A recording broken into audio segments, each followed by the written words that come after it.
Hello everyone, my name is Sai Krishna. I'm a Python trainer in Gandasar. Okay, today we are discussing about Python features. Python features ఏంటి? Okay, one by one ఇప్పుడు చూద్దాం.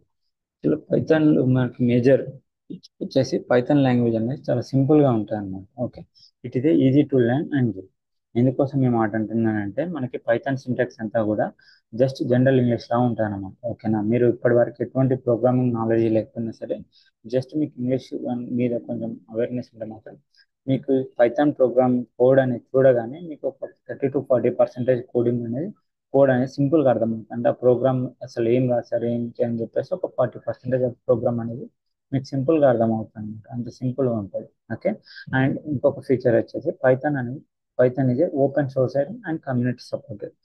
ఎందుకు ఏంటి అసలు open source అంటే మీరు Python installation చేసుకునేటప్పుడు కానీ లేకపోతే పైథాన్ యూజ్ చేసేటప్పుడు కానీ ఎటువంటి మీకు మనీ అనేది అడగదండి. ఇది కంప్లీట్గా కూడా ఓపెన్ సోర్స్. ఓకే, సో ఫర్దర్గా మీరు ఏమైనా డొనేషన్ చేయాలంటే చేయొచ్చు, కానీ మీరు పైథాన్ యూజ్ చేసుకోవడానికి అయితే ఎటువంటి మనీ అని డౌన్లోడ్ చేయడానికి ఎటువంటి మనీ అనేది అడగదన్నమాట. ఇది కంప్లీట్గా కూడా ఫ్రీ సోర్స్. ఓకే, అండ్ ఇంకొక ఫీచర్ వచ్చేసి మనకి పైథాన్ అనేది పోర్టబుల్ అండ్ ప్లాట్ఫామ్ ఇండిపెండెన్స్ రెండింటికి సపోర్ట్ చేస్తుంది. అంటే పోర్టబుల్ అండ్ ప్లాట్ఫామ్ ఇండిపెండెన్స్ అంటే ఏంటంటే ఇప్పుడు మనకి సిస్టమ్స్ కంప్యూటర్స్ ఉన్నాయి కదా, సిస్టమ్స్ అనేవి డిఫరెంట్ డిఫరెంట్ ఆపరేటింగ్ సిస్టమ్స్ ఉంటాయి. ఓకే, మ్యాక్, విండోస్, లినాక్స్ అని చెప్పేసి different types of operating systems ఉంటాయి అన్నమాట. ఈ ఆపరేటింగ్ సిస్టమ్ అన్నిటికీ కూడా మనకి పైథాన్ అనేది సపోర్ట్ చేస్తుంది అనమాట. అంటే ఒక ప్రోగ్రామ్ కనుక మనం లినక్స్లో రాసిన, మ్యాక్లో రాసిన, విండోస్లో రాసినా కూడా సేమ్ అవుట్పుట్ అనేది మనకి ఎగ్జిక్యూట్ చేయగానే సేమ్ అవుట్పుట్ అనేది ఇవ్వడం జరుగుతుంది అన్నమాట. ఓకే, ఎటువంటి ఎర్రర్స్ కానీ లేకపోతే ఎటువంటి ప్రోగ్రామ్లో మీకు మిస్టేక్స్ ఉన్నట్టు అట్లా ఏం షో చేయదు అదనమాట. ఓకే, అండ్ ఎక్స్టెండబిలిటీ లాంగ్వేజ్ అనమాట. ఎక్స్టెండబుల్ లాంగ్వేజ్ అంటే ఇప్పుడు మనం పైథాన్ యూజ్ చేసే C#,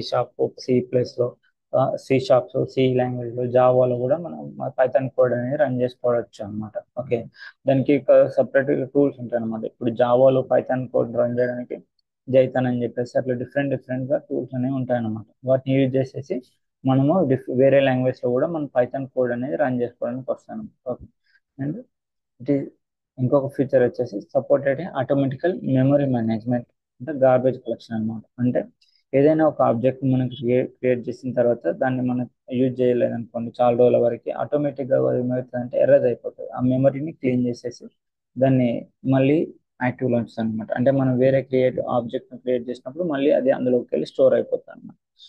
యాక్చువల్గా వేరే ప్రోగ్రామింగ్ లాంగ్వేజ్లో ఎలా ఉంటుందంటే వాళ్ళు క్లీన్ చేసుకోవాలి మళ్ళీ. అంటే వాటిని అది ఏదైతే ఉంటుందో ఆ గ్యాబేజ్ వాళ్ళే క్లీన్ చేసుకోవాల్సి ఉంటుంది. అదే పైథాన్కి వచ్చేసరికి ఆటోమేటిక్గా పైథాన్ టూల్స్ చేసేస్తాయి అనమాట. వీళ్ళు సపరేట్గా మళ్ళీ ఎటువంటి ప్రికాషన్ తీసుకోవాల్సిన అవసరం ఉండదు. ఓకే, అండ్ ఇంకొక మేజర్ ఫీచర్ వచ్చేసి ఏంటంటే లైబ్రరీస్. రిమైనింగ్ వేరే అదర్ ప్రోగ్రామింగ్ లాంగ్వేజ్తో కంపేర్ చేసినా సరే పైథాన్ లైబ్రరీస్ అనేవి చాలా ఎక్కువ ఉంటాయి అనమాట. ఓకేనా, ఇప్పుడు మీరు ఏదైనా సరే ఒక కొత్తగా టూల్ కనుక క్రియేట్ చేయాలనుకున్నప్పుడు మీకు ఆ లైబ్రరీస్ అనేవి యూజ్ అవుతాయి అనమాట. జస్ట్ వాటిని ఎలా వాడాలో తెలిస్తే సరిపోతుంది. ఆటోమేటిక్గా మీరు దానికి సంబంధించిన టూల్స్ అనేవి డెవలప్ చేసుకోవచ్చు అనమాట. Okay, thank you. మీకు ఫర్దర్గా కనుక పైథాన్కి సంబంధించిన ఇన్ఫర్మేషన్ ఇంకా కావాలనుకుంటే ఇప్పుడే గంట సాఫ్ట్ రిజిస్ట్రేషన్